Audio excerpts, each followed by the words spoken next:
start the recording and just let everybody in.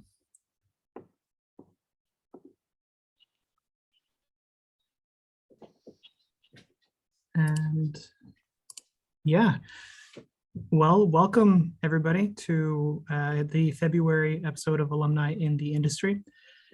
This is basically a show where we connect our alumni who have graduated from the Iceland School of Energy and are now off in cool jobs in the industry, and bringing them back to talk to our community here, to talk to current students, potentially students in their year or prospective students, and just sharing their journey, sharing how they got to where they are currently in their career, what role ISEA had in that, and just seeing if there's sort of anything that they want to share with our current community.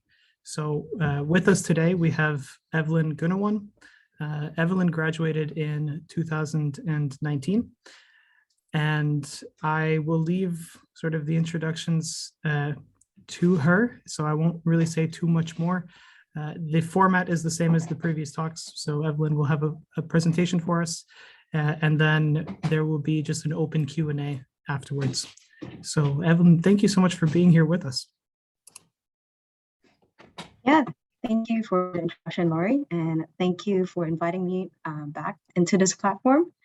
So I remember when I was back in ISE, and I was actually getting inspired from the same event myself. So hopefully I can try to do something similarly, show you perhaps some of the roles or position available after graduating ISE. And for those currently writing the thesis, maybe show that there is actually something to look forward to after your thesis. So a little bit about my background. I grew up in Jakarta, Indonesia, and I did my undergraduate at the University of Columbia in Vancouver, Canada, and majored in environmental sciences. So during my time at ISEA, I took a year off to pursue co-op program and work as a research student at the Air Pollution Exposure Lab at Vancouver General Hospital, where I helped to organize a clinical trial to analyze the impact of phthalates, which is basically a chemical used in gas and contaminants often detected in the environment. So after that year off, I went back to finish my last year of university and graduated in 2017. So it was actually very fun to be working in the lab, and I was so lucky to be in a workplace where the team was very supportive. But I also realized during that time that I want to build a career where projects are dynamic and my skills would be more applicable or transferable worldwide. So in case I want to return back to Asia or something like that. So the other conditions I set for myself was that my future job has to be something where I can visualize the outcome of the project, and that it has to have something to do with sustainable development. So while I was looking for a graduate program, I just typed best renewable energy master program with industry experience or something like that. And the first thing that came out was actually Iceland School of Energy.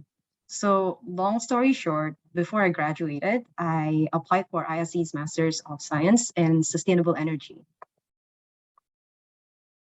So in 2017, I moved to Reykjavik to start my master's at ISE. And I knew no one from when I moved to Iceland and was picked up from the bus stop, a landlady there. And then I remember the day when I arrived, Verity, who is the ISE's International Admissions Coordinator, some of you might know, took me to the Golden Circle to give me my first glimpse of Iceland. But luckily, so many students in the program had similar stories as me, and they knew no one in Iceland and just moved there. So over the 2 years, I made a pretty some good friends there. And then at the I took classes like energy economics, environmental impact assessment, and energy geology. And then on the second semester, I specialized in geothermal resources and took classes at ISOR. And then I took classes like geothermal reservoir engineering, reservoir modeling, and geothermal science. And then I took 2 internships during those time. The first one was at Arctic Green Energy to evaluate the market potential and regulatory environment for geothermal district cooling in Indonesia. And then the second internship I did was at Reykjavik Energy to do an environmental impact assessment for slim wells for geothermal exploration program at Krafla. So that's the north of Iceland, I think. And then on my first year at ISEA, we also had to think about topics for our thesis. And honestly, I was very confused. But one day I was documenting an event for a second-year student at ISE because that time Lori was training me as an ISE's social media coordinator. And then Dr. Jasper Freeman was giving a talk there. He is from ENRS, which is Research Institute in Quebec, Canada. And he was giving a talk on his research on shallow geothermal energy.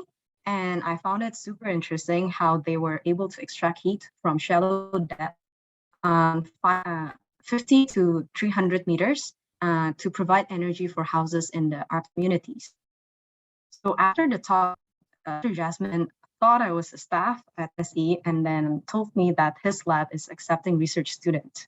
Anyway, I did tell him I was a student, and then I would keep it in mind.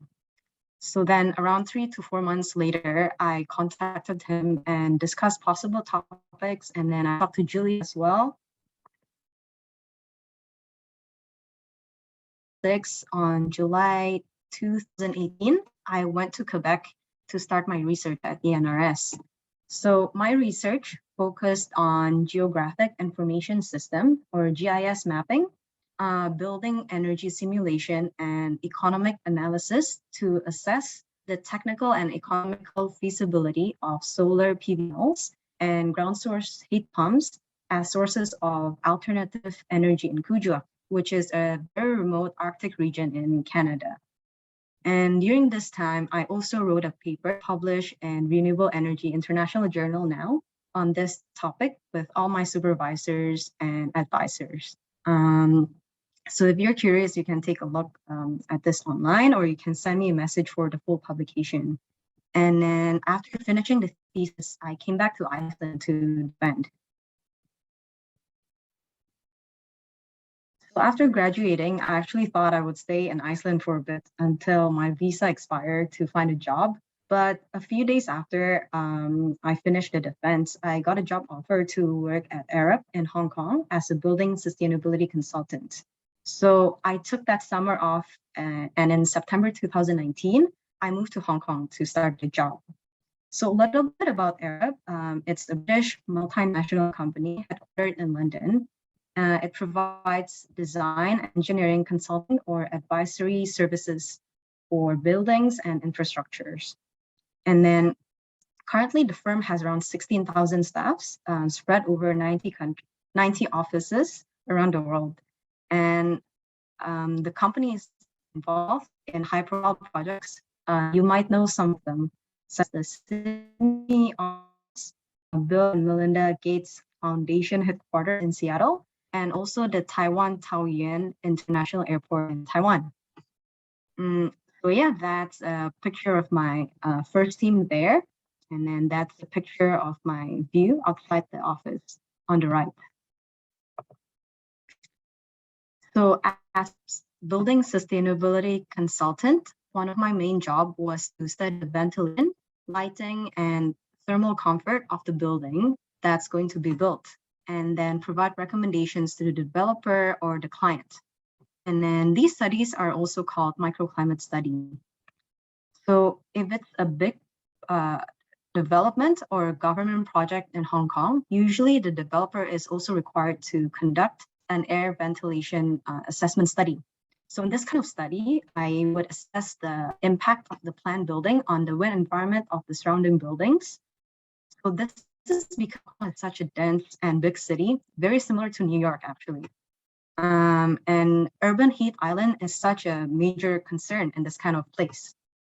So the developer has to show the government before they get the permit to build the buildings, that the building is not going to obstruct major airflow. And that's where normally they hire a consultant to do this kind of assessment. So when the development gets to the detailed stage, I would sometimes use CFD or computational fluid dynamics to simulate the wind environment around development from all 16 wind directions. So CFD is basically a branch of fluid mechanics where we use mathematical or numerical analysis to simulate and analyze the flow of fluid. So we would use the CFD software, or actually it's a collection of softwares to do this. And when I started the job, I actually had zero experience on CFD modeling and never heard of microclimate studies before. But the team, we had so many projects that I was basically thrown in the deep. And each project had an average turnover of around 3 weeks. So I had no choice but to learn, and sometimes with trial and error. So after around 10 projects, I started to get the hang of it. Especially the time would give you the development. So I would use the layout to build the 3D model of the development and the surrounding buildings. So in the picture with the blue buildings on top, it shows the 3D model that I built for one of my projects. So after building the 3D model, I would mesh the model, which is essentially, I'm dividing the model built into various so that the CFD software could apply fluid dynamics around at different wind directions. And then at the end, after simulation in the CFD software,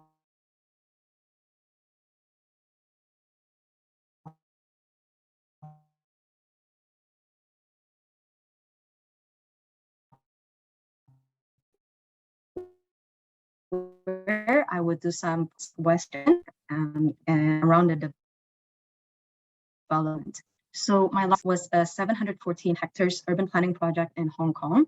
And then in this project, the government hired us to provide recommendations on the development, which would be the first large-scale green community in the region. So on the most right, that's a blurred picture of my notes, just to show you what preparation I do when I was trying to remember the building names and to identify where the paths.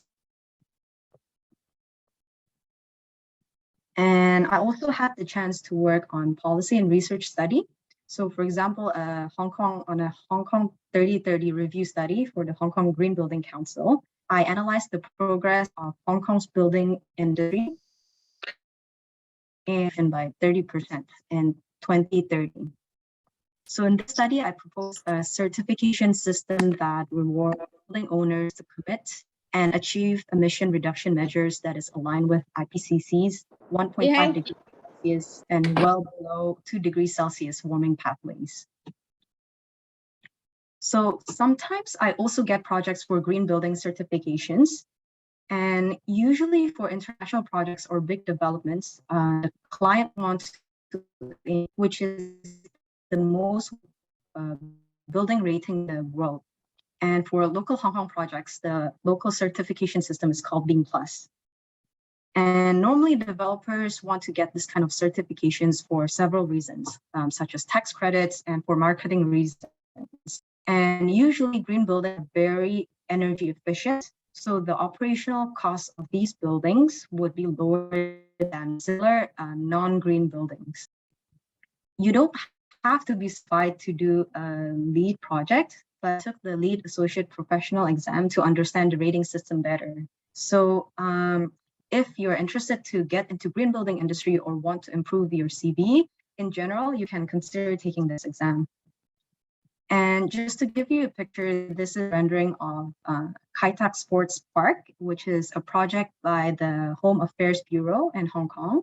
And when it's complete next year, it will occupy around 28 hectares of area, and it will be the largest sports venue in Hong Kong.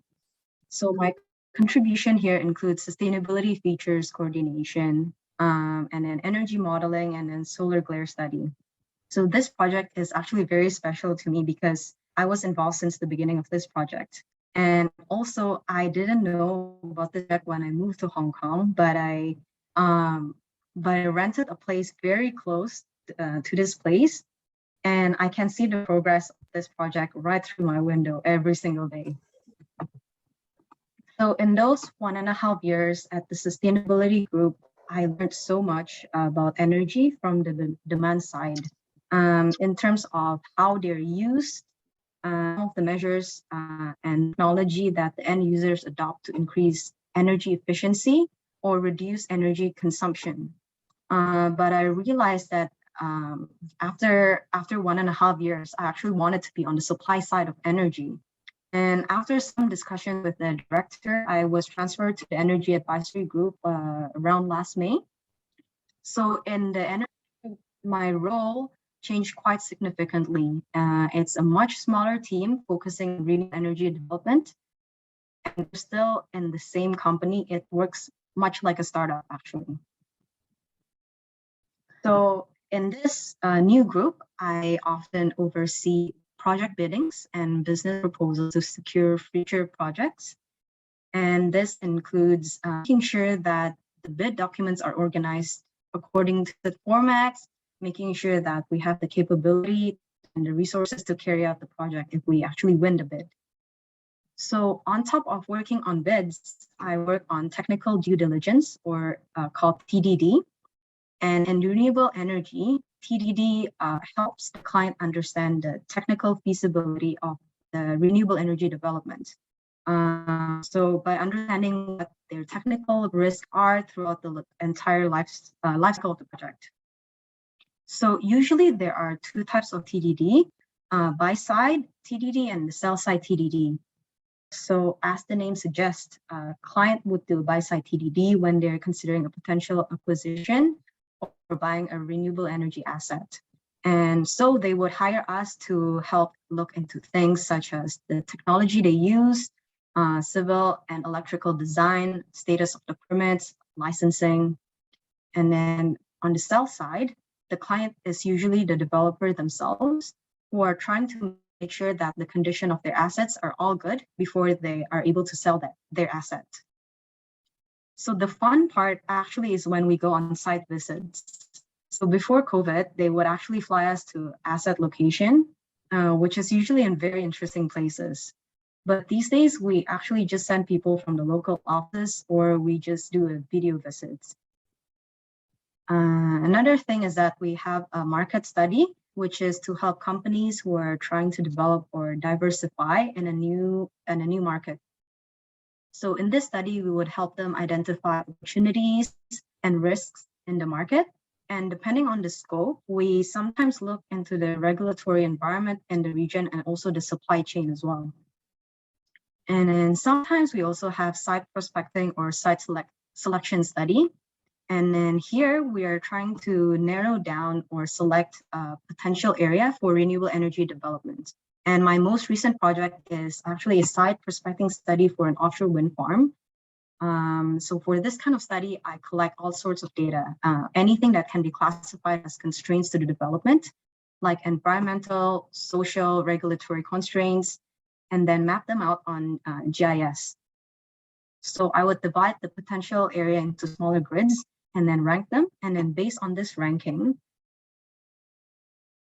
the client, there are other things we do as well. And recently I was working on a study on hydrogen, and also currently to develop.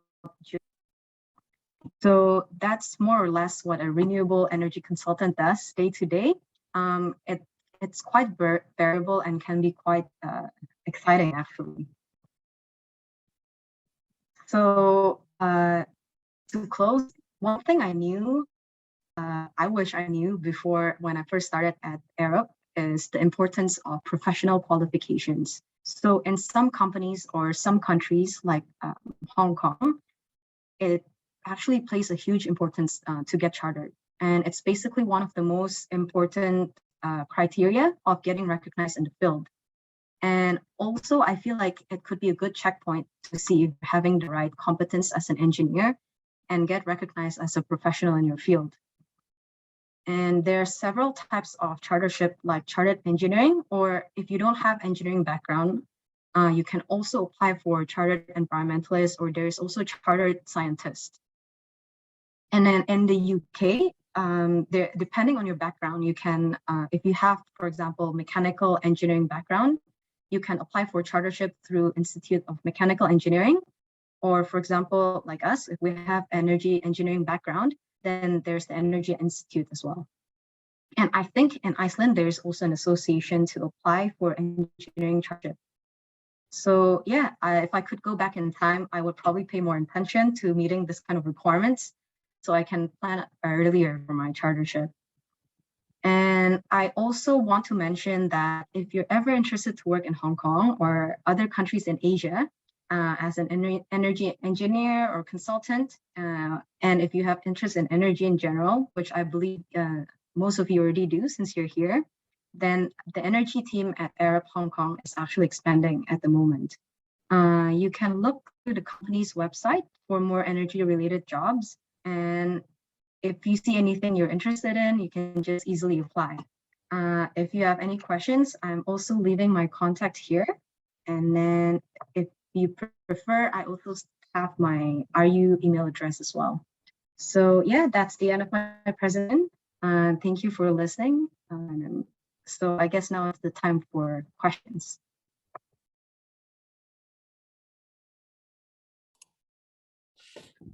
Okay, thank you, Evelyn, so much. This was a really interesting presentation. I guess really at this point, it's just sort of a free-for-all. So if you do have a question for Evelyn, you can maybe just turn on your mic and video if you're comfortable, or you can leave it in the chat as well.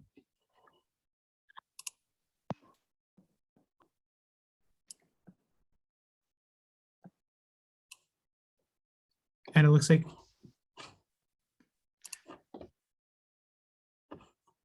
yeah, I do, but I'll let someone else go first. If there's any other questions. Right. Hey, Evelyn, this is Liz Ernst. I have a question for you.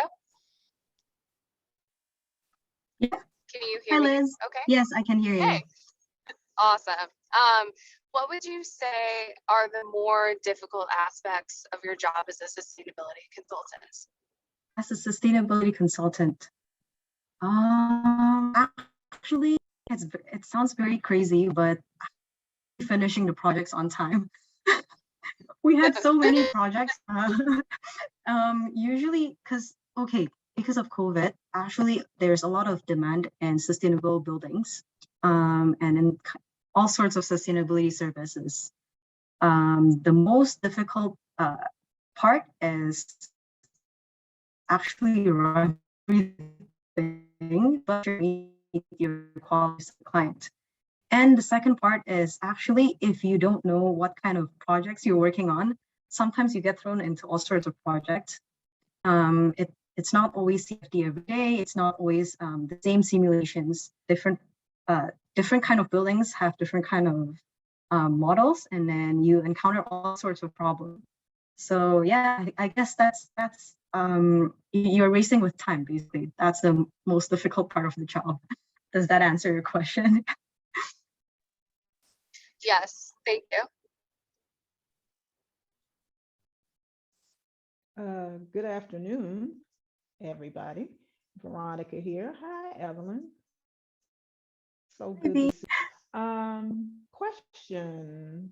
If I remember correctly, you were actually published before or by the time you had come to Reykjavik University. Just wanted to ask you, how did you find time to write and publish, and how do you feel that being published helped you throughout your journey? Right. To be honest, because so thank you for your question. To be honest, being published, it's a very interesting actually, because I'm not working in an academia. Being published, it's not something you can easily put in your CV and attract just everyone. So I normally use it as a conversation starter, actually. if people are asking, what did you do in your previous job? Then I would, oh yeah, hey, I wrote this kind of paper, blah, blah, blah. So in that sense, it helped me and just to tell them, hey, I have this, if you have time, maybe you can take a look. So yeah, I guess that's one of the importance of getting published. And also, when you're working on a project, actually it's difficult. It's difficult to understand what you're working on or understand the full conclusion of your study until you actually sit down and write something. So if you have a goal, when I have a goal to write a paper, that's when I understand better about what I've been doing in the past months or past year. I don't know if that makes sense. No, it does. Thanks, ma'am. Good to see you. Good to see you too.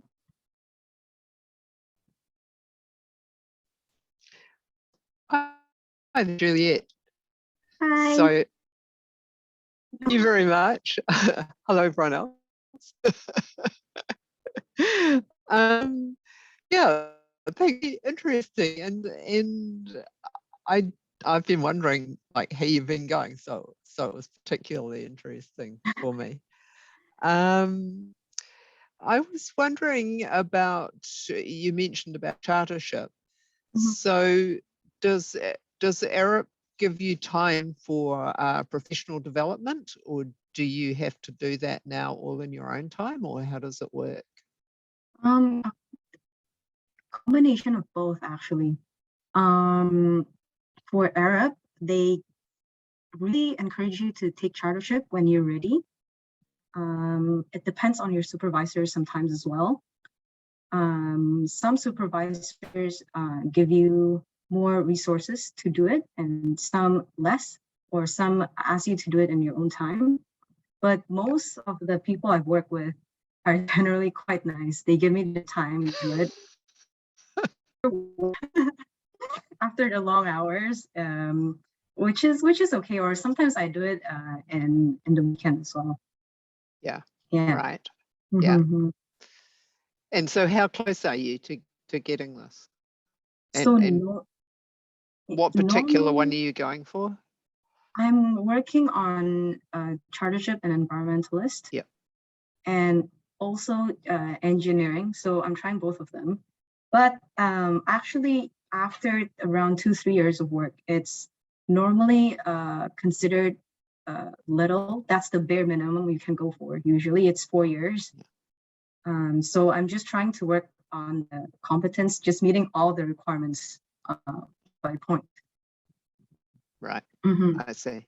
Yeah. Thank you. Thank you. It's so good to see you here. Lovely to hear what people are doing. Lovely to hear what you're doing.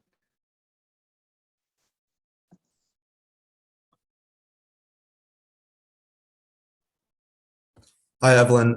My name is Matt Plenty. I'm a second year ISEA student, also in the geothermal specialization. And my question is, was there anything about the geothermal track that you feel prepared you for your career, or was there anything that maybe stood out to employers, or something that you felt kind of got you into your field? Because as I look for jobs now, I'm not specifically looking just in geothermal, and I'm kind of casting a wide net, but I'm sure people will ask questions about the geothermal side. So if there's anything that you feel like people were most impressed by or interested in, that'd be useful.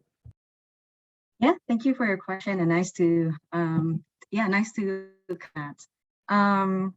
So when I talk to my employer, they are very interested in one, that I went to school in Iceland, and what was I doing there?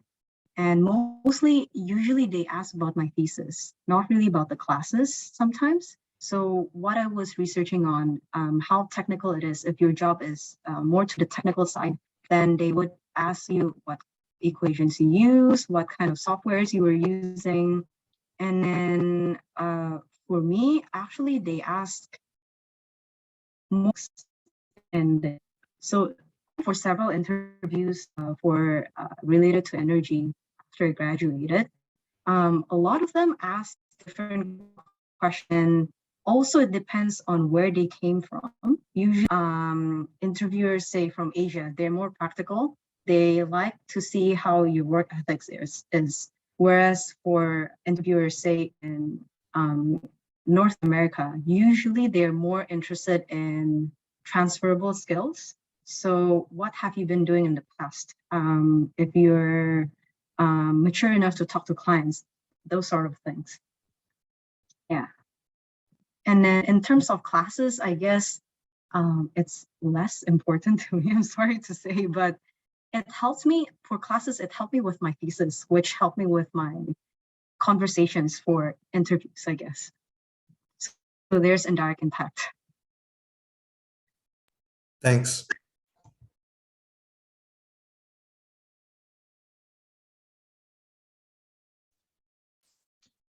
Evelyn, another quick question. Do you feel the Arab right now, based on post-pandemic times, are they more interested or more open to remote positions? I think it really depends on which office it is. Currently, because for energy team in Hong Kong, we are still expanding. I think the general consensus is they like in-person office better. And I think in terms of pandemic, it's a bit more controlled here in Asia. So we're still going to the office full time normally.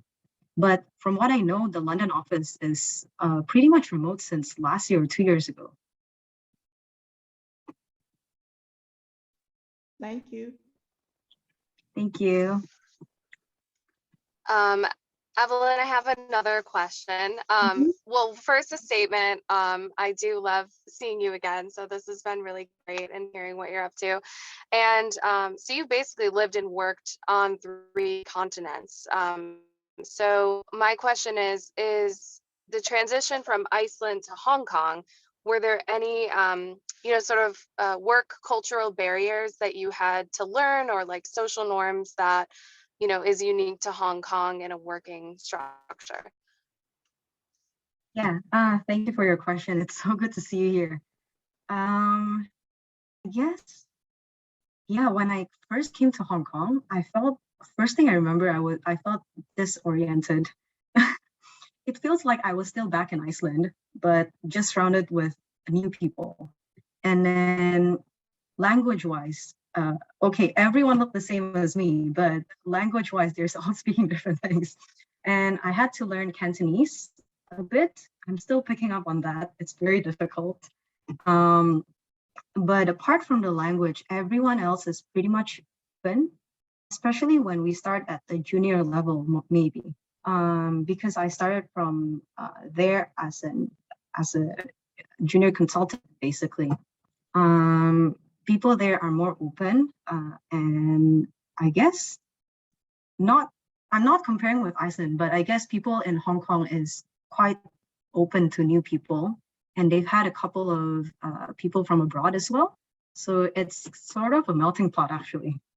And day to day, I'm speaking English. And in terms of the transition, the most difficult part is finding people outside work when you spend so much of your time at work, basically.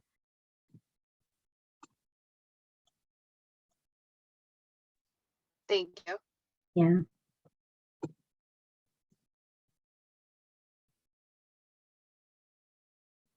One thing I forgot to mention, the working hours is also pretty long, but that's also how I was able to do a lot of projects in a single year, basically. So it's a trade-off, actually. What does a typical day look like, time-wise? Time-wise, so I'd get into the office around 9. And if I have a meeting, sometimes it's earlier. They like early meetings. And then I'll have lunch around 12:30 until 1:30. And then I would go on again until 6:30. And sometimes at the end of the day, people ask for meetings. So that would go on until 7, 8. And yes, sometimes you have to stay a bit later in the office. And I've had a couple of days where I stayed in the office until 12, 1 a.m. It's all okay. When you're working on a project you really like, it makes it more bearable to stay at the office for so long. And then whole weekend to sleep, and then yeah.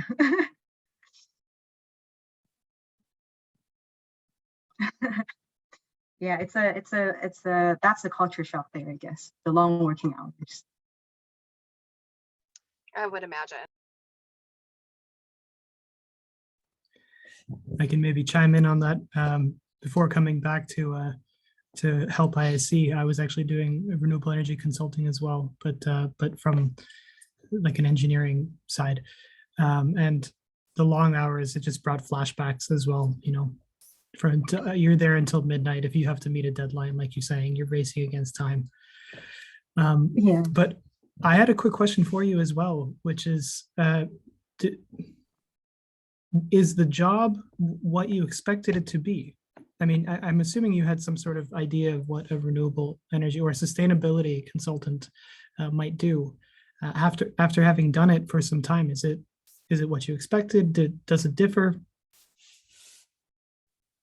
Yeah, I was so narrow-minded when I did it. I think I really wanted to get into geothermal, and then that didn't happen. So I thought when they hired me, I will be working at least, or solar panels, but that didn't happen as well. And then after, but I just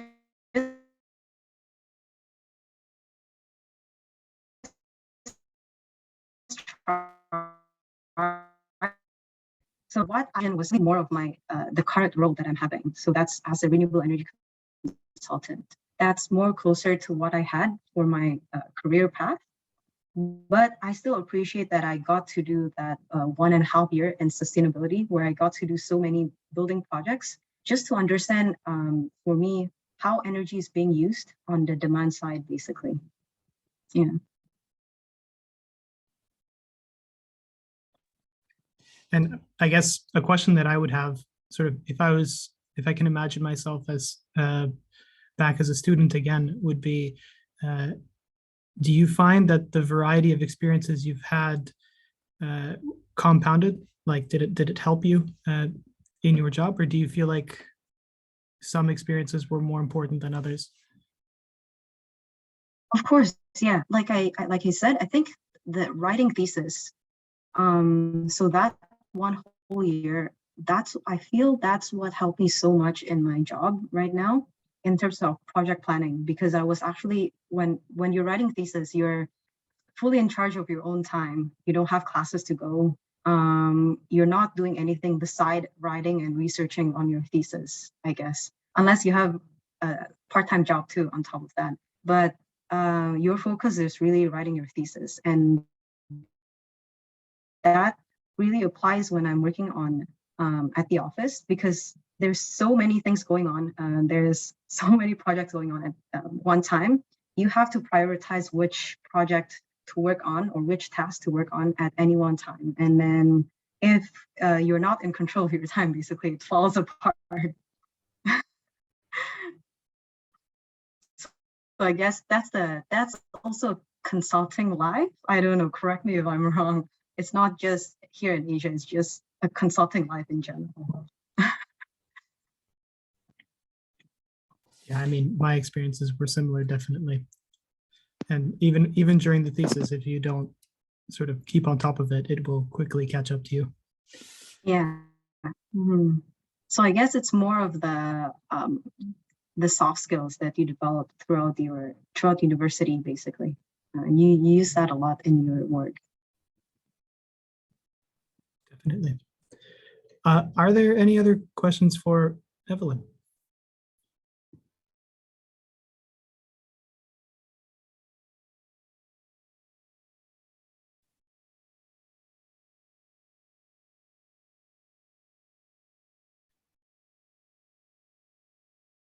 If not, I can maybe just ask sort of the stereotypical question, which is, if you were to sort of leave any lasting advice for current students, what would that be? Yeah,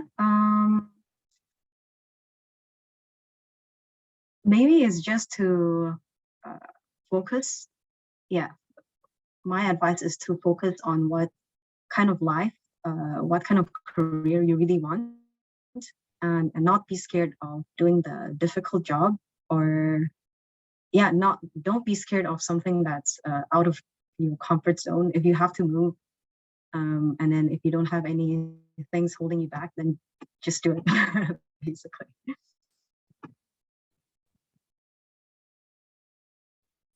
Awesome. Well, thank you so much for joining. Thank you so much for the presentation and talking to us. And I would maybe just ask if everybody could give Evelyn a round of applause, just with the little thing on the side, or video. Yeah. Thank you. Thanks for inviting me here. It's really so nice to see you all here. Lovely to talk to you, Evelyn. Thanks. Lovely to talk to you, Evelyn. Thanks very Thanks, much. Evelyn. Thank you. Okay, thank you so much. And yeah, the call will end. So I'll stop the recording now.